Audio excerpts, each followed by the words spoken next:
सभी साथियों को Ram Ram. Smart GK study 99 channel पर आपका स्वागत है। आज की क्लास में प्रारंभ करते हैं अधिगम के सिद्धांतों के अंतर्गत अनुकूलित अनुक्रिया सिद्धांत। अनुकूलित अनुक्रिया सिद्धांत, ये सिद्धांत किसके द्वारा दिया गया था? ये सिद्धांत दिया गया था पावलोव के द्वारा। इसके प्रतिपादक हैं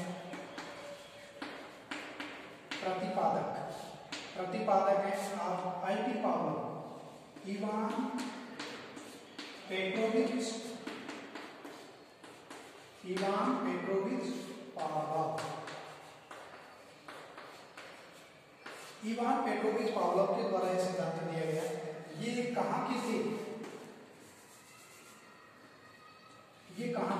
ये थे रूस के। कहाँ के मनोवैज्ञानिक थे? रूस के थे।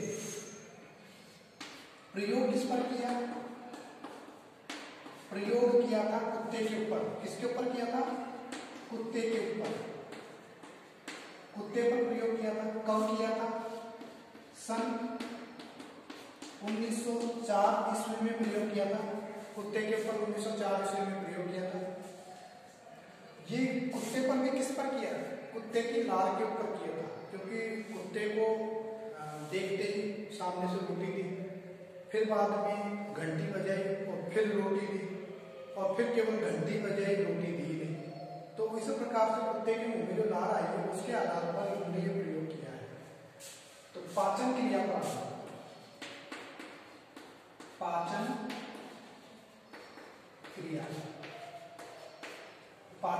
आधारित इस सिद्धांत का शिक्षा में अनुप्रयोग किसने किया था? लेस्टर एंडरसन के द्वारा किया गया।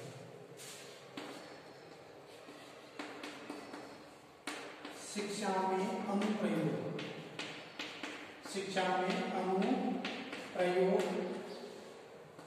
लेस्टर एंडरसन के द्वारा किया गया। लेस्टर एंडरसन, शिक्षा में अनुप्रयोग लेस्टर एंडरसन के द्वारा किया गया था। इस सिद्धांत को आधार मान करके वॉटसन ने भी प्रयोग किया था अपने पुत्र अल्बर्ट पर। इस सिद्धांत को आधार मान करके जेबी वॉटसन ने भी प्रयोग किया था अपने पुत्र के ऊपर, जिसका नाम था अल्बर्ट। इस सिद्धांत पर आधारित प्रयोग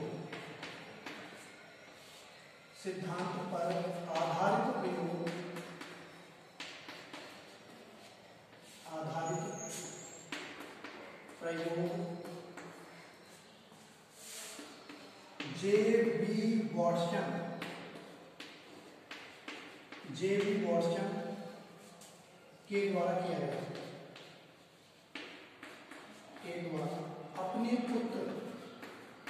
अपने पुत्र अल्बर्ट पर प्रयोग किया गया। अल्बर्ट पर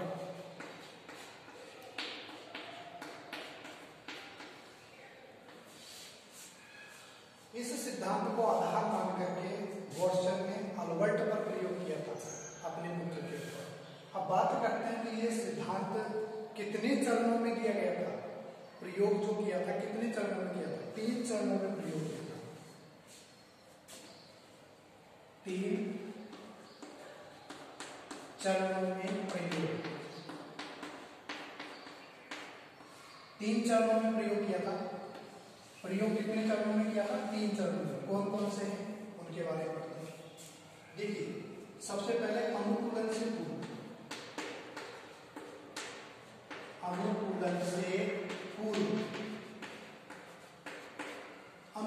पूर्व प्रयोग कैसे?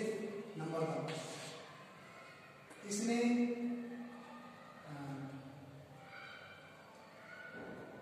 भोजन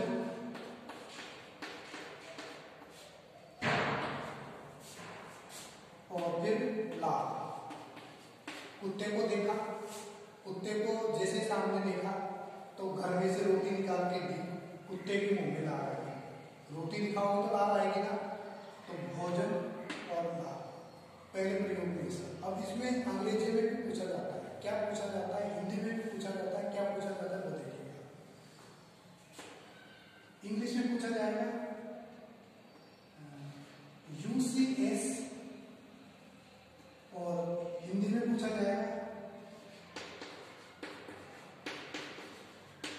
स्वाभाविक उद्दीपक, स्वाभाविक उद्दीपक, और इसको बोलेंगे UCR, स्वाभाविक अनुक्रिया।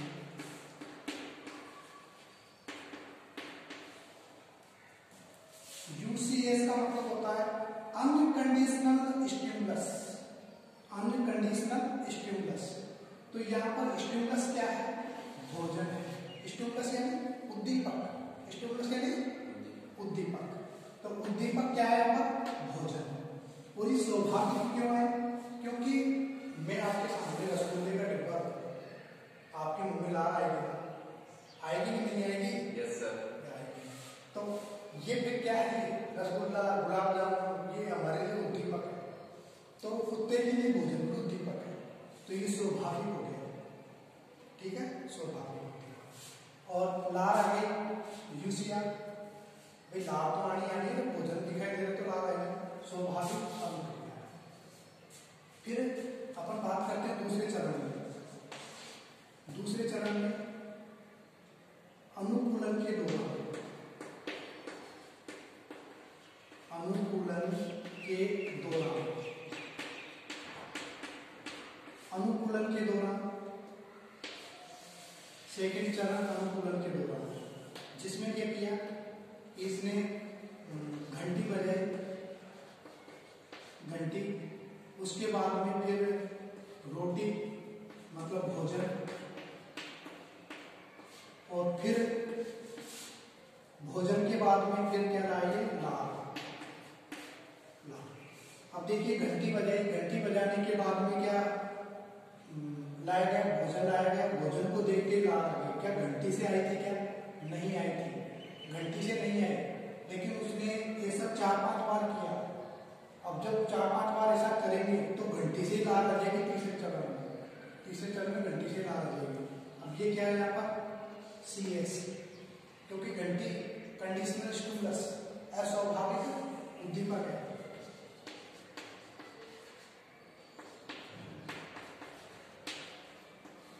अस्वाभाविक उद्दीपक है ये अस्वाभाविक उद्दीपक है। और फिर भोजन क्या है? भोजन ये है UCS, मतलब स्वाभाविक, स्वाभाविक उद्दीपक है,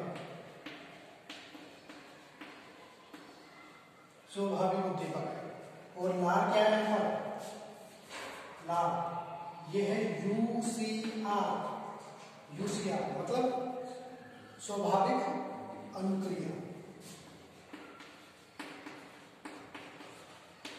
स्वाभाविक अनुक्रिया, स्वाभाविक अनुक्रिया है।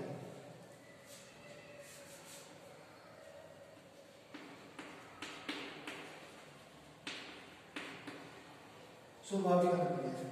तीसरे चरण की बात करते हैं, थर्ड चरण।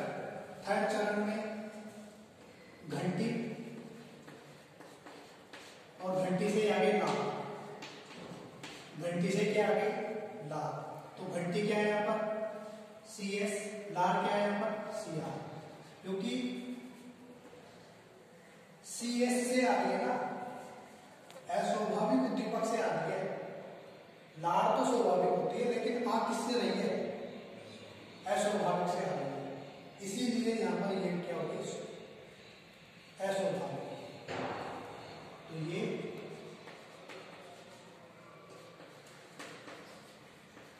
अस्वाभाविक उद्दीपक, अस्वाभाविक उद्दीपक से अस्वाभाविक क्रिया, अस्वाभाविक क्रिया, अस्वाभाविक अनुक्रिया हुई लार। तो इस प्रकार से पावलोव ने 3 चरणों में प्रयोग किया था। सबसे पहला अनुकूलन के पूर्व था, फिर अनुकूलन के दौरान था, फिर अनुकूलन के बाद में था। अब ये अनुकूलन के दौरान कितने समय का अंतर रखा जाए? घंटी आज बजा दी, भोजन कल न हो सकता है क्या? घंटी जैसे ही बजी 5 सेकंड के अंदर अंदर क्या दे दीजिए, आप भोजन दे दीजिए, तब तो लार आ जाएगी, तब तो वो सीख जाएगा कि अब घंटी बजी है, इसका मतलब अब क्या मिलेगी, रोटी मिलेगी।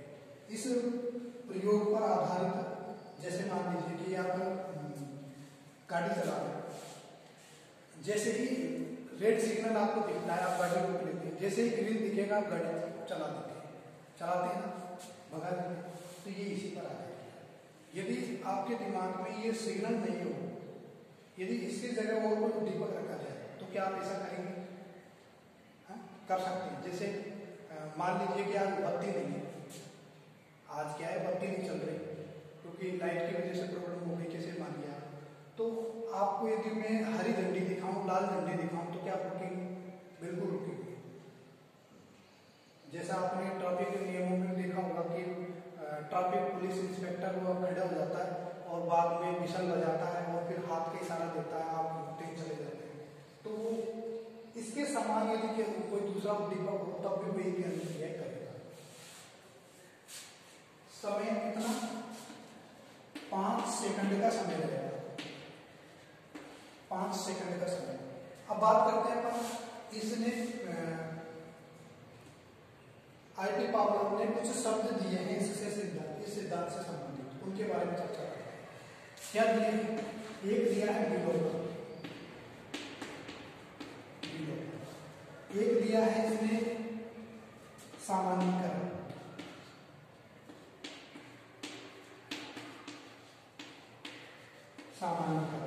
एक दिया है इसमें स्वतः प्रकटीकरण, स्वतः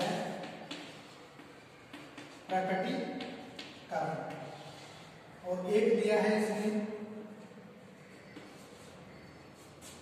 विभेदन। 4 शब्द दिए हैं। क्या होता है विलोपन? क्या होता है? यदि यही अनुक्रिया घंटी बजाई, लार आ गई और रोटी नहीं है, यदि ऐसा बार बार किया जाए, घंटी बजाए, कुत्ते के मुंह में लार आ रही है और रोटी नहीं आ रही, कुत्ता सोचेगा बाबा बना रहा है मेरे को, पागल बना रहा है, रोटी रोटी कुछ नहीं आने वाली, नुकसान मत करो, लार का चलो करो, तो वो उसमें क्या आ जाएगा? विलोपन। उसकी जो लार वाली अनुक्रिया है ना, वो क्या हो जाएगी? विलुप्त हो जाएगी, विलोपन।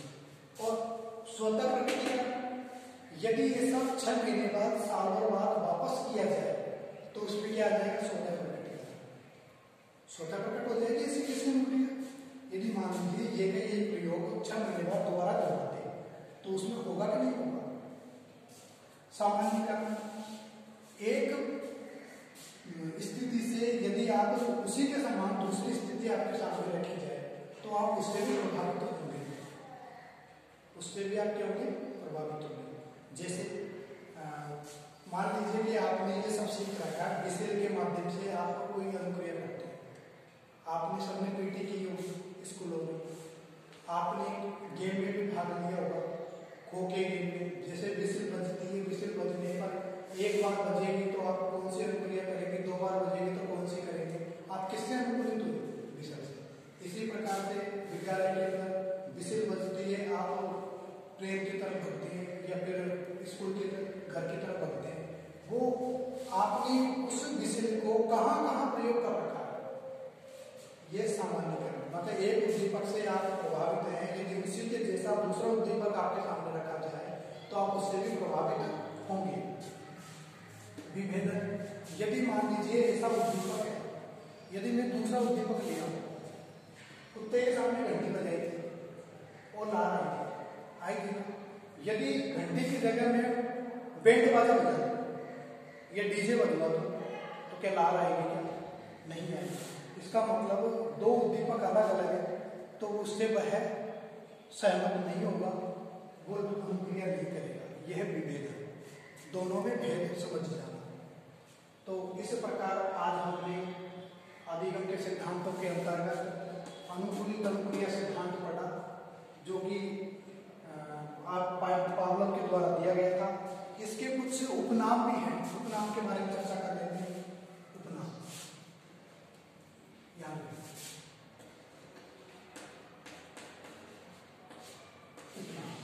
क्या है? इसके उपनाम, इसका अंग्रेजी में एक ही नाम आपको मिलेगा, वो है क्लासिकल थ्योरी।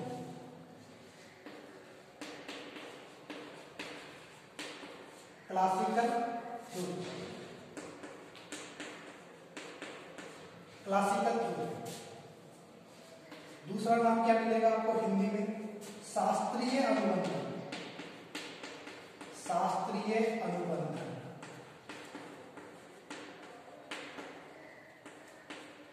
शास्त्रीय अनुबंधन मिलेगा। तीसरा क्या नाम मिलेगा आपको? इसमें मिलेगा आपको संबंध प्रत्यावर्तन। संबंध प्रत्यावर्तन। आपको चौथा नाम मिलेगा इसमें परंपरागत।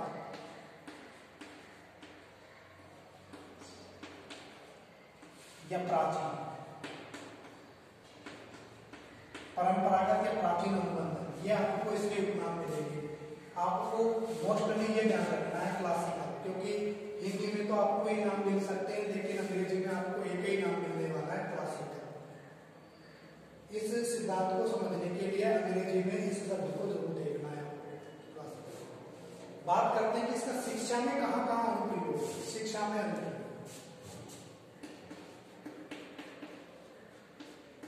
शिक्षा में अनुप्रयोग। शिक्षा में अनुप्रयोग कहां पर? शिक्षा में अनुप्रयोग भाषा के विकास में, भाषा अधिगम में, भाषा अधिगम में है, गणित के शिक्षण में है, गणित के शिक्षण में, गणित के शिक्षण में है, भाषा के अधिगम में है ना? कैसे है? भाषा के अधिगम में बालक वर्णमाला सीखता है, संकेत पर आधारित सीखता है। जैसे अपने रोबर्ट गेले का अधिगम सिद्धांत अपने अधिगम के प्रकार अपने पढ़े, उसमें एक था कि संकेत अधिगम।